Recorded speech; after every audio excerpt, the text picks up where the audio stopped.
বন্ধুরা আবার নিয়ে চলে এলাম একটা নতুন ভিডিও। আর আমার নতুন ভিডিও দেখার জন্য তোমাদের সবাইকে অনুরোধ করলো শেষ পর্যন্ত প্লিজ ভিডিওটা দেখো। আর দেখছো মেঘটা কেমন করে আছে, আকাশটা পুরো সন্ধে হয়েছে, গোধূলি আর কি যেটা বলে। আর বলে গোধূলি লগ্নে বিয়ে হলে নাকি খুব ভালো হয়, সুখী হয় আর কি। জানি না, সেটা আমার মা বাবার হয়েছিল আর কি গোধূলি লগ্নে বিয়ে। মানে গোধূলি লগ্নে মেয়ে দেখতে এলে মেয়েকে বেশি ফর্সা লাগে, এরকম আগেকার দিনে আর কি কথা বলতো। জানি না কতটা সত্যি কথা। যাই হোক, তো চলো তোমরা ভিডিওটা দেখো আর আমার সাথে থেকো, পাশে থেকো। আর দেখো আমি রাত্রে রান্না করব বলে আজকের ভিডিওটা বললাম না সন্ধ্যে থেকে শুরু করছি, তো সেই জন্য রাত্রের খাবার রান্না সব কিছু টিফিন সব কিছুই তো আছে। তো সেই জন্য আমি আর কি সবজি টবজি কাটছি। সবজি বলতে রাত্রে তো সবজি সেভাবে খাওয়ার কিছু নেই, আলুটা কাটলাম আর কি, সিটি মারবো বলে আলুটা সেদ্ধ করলাম। আর আজকে না একটা নতুন রেসিপি তোমাদের সাথে শেয়ার করব। রেসিপি বলতে এটা না আমার দিদির ঠাকুমা শাশুড়ি আর কি রান্না করতো। তো আমি দিদির বাড়ি গিয়ে খেয়েছিলাম, তো ভালো লেগেছিলো, সেই জন্য দিদিকেই বললাম একবার রেসিপিটা বল, আমি আজকে একটু করব। সবসময় একঘেয়ে রান্না তো আর ভালো লাগে না, তো সেই জন্য দিদি বললো বলে আজকে ভাবলাম ঠিক আছে এই রান্নাটাই ট্রাই করি। জানি না কেমন খেতে লাগবে, কিন্তু চেষ্টা করবো আর কি। আর কি বলো তো, কলাগুলো ঢাকা দিলাম কি জন্য বলো তো, বলে নাকি সকালে উঠে কলার মুখ দেখতে নেই, ওই জন্য কলাগুলো একটু ঢাকা দিয়ে দিলাম। আর এদিকে বরমশাই বললো টিফিনে, সন্ধ্যের টিফিনে আর কি চাউমিন করবে, এগ চাউ, সেই জন্য একটু আলু কুচিয়ে রেখেছি আর চাউটাও বার করে রাখলাম, ডিম দিয়ে করবে বলে। এদিকে পেঁয়াজটাও কেটে রেখেছি, এমনি তরকারিতেও হবে আবার চাউতেও দেওয়া যাবে।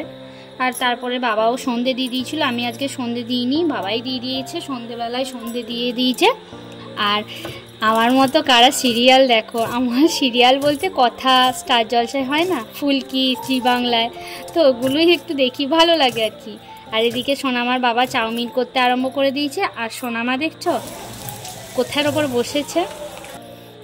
যাই হোক, সোনামার বাবার হাতের চাউমিনটা সত্যি অসাধারণ লাগে, আমার তো খুব ভালো লাগে সোনামার বাবার হাতের চাউমিন। মানে কেনা চাউমিন তো খাই না, ডিম ফিম দেয় বলে, আর বলে বাইরের জিনিস আমরা, পোলট্রির ডিম যেহেতু থাকে আর থাকে না, চিকেন থাকে, বাইরের জিনিস আমরা খুব একটা খাই না। তো সত্যি সোনামার বাবা খুব ভালো চাউমিনটা বানায়, এগ চাউমিনটা। যাই হোক, একটু মানে বললে আর কি ভালো লাগে যে বানিয়ে দেবে, খাবো আর কি। যাই হোক, বরের হাতে রান্না খেতে সত্যিই খুব ভালো লাগে, আর আমি বরের হাতে রান্না খেতে পাই, মানে করে সত্যিই করে, সুবিধা অসুবিধা ভালো খারাপ শরীর যাই হোক করে। আর এদিকে চাউমিনটা করছে সোনামার জন্য আর কি, ঝাল ছাড়া করলো সোনামা খাবে বলে। আর আমাদের এদিকে ঝাল মানে লঙ্কা দিয়েছে আর কি, কাঁচা লঙ্কা দিয়ে, ওই জন্য ঝাল হয়ে গেছে। আর এদিকে আমি খাচ্ছি, তোমাদের কেমন লাগছে দেখো। চাউমিনটা সত্যি খুব সুন্দর টেস্ট হয়েছিল। আর কি বলতো, মানে মনে হয় না চামচ করে আর খাবো, মনে হয় সেই হাতেই খাবো লাস্টে।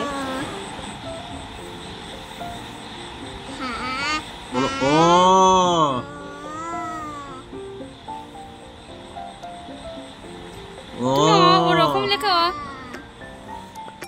ওটাকে মাথাটা গ্যাপ থাকবে না, ও ঠিকই দেয় না। বলা ওটা দেখে দেখে বলা, যেমন বলি দিলাম, বলো দেখে দেখে বলা, এখানে বলাতে হবে, এর উপর উপর বলাতে হবে, যেমন বাবা বলিয়েছে এরকম মুখে বলো।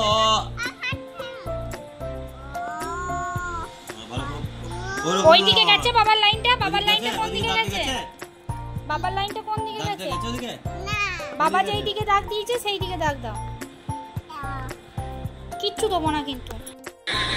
আর এরপর জানো তো, যে বললাম রেসিপিটা, তো সেটাই তোমাদের সাথে একটু শেয়ার করছি। প্রথমে একটু একটা বাটিতে আর কি পেঁয়াজ লঙ্কা কুচিয়ে নিয়েছি, আর এতে আলু সেদ্ধ করেছিলাম, প্রেসারে সিটি দিয়ে দেখলে তোমরা, তো সেখান থেকে আলু সেদ্ধগুলো আর কি একটু বড় সাইজের কেটেছিলাম, আর একটু ছোটো সাইজের করে চেয়েছিলাম আর কি তরকারিটাই দেবো বলে।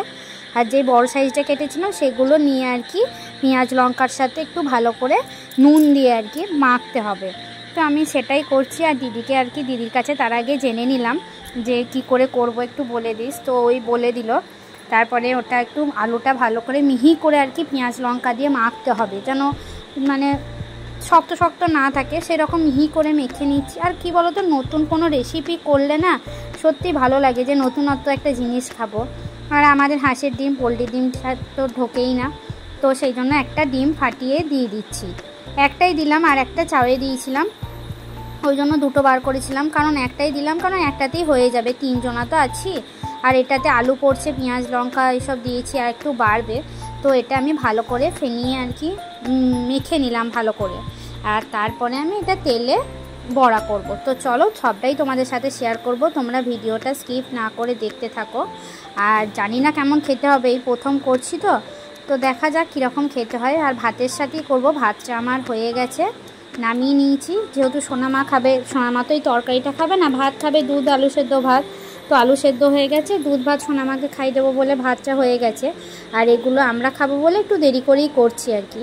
তো দেখো এরকম করে করে বড়াগুলো, মানে বড়া টাইপের যেরকম বড়া হয় বেসনের, তো সেরকম টাইপের বড়ার মতো করে নিলাম।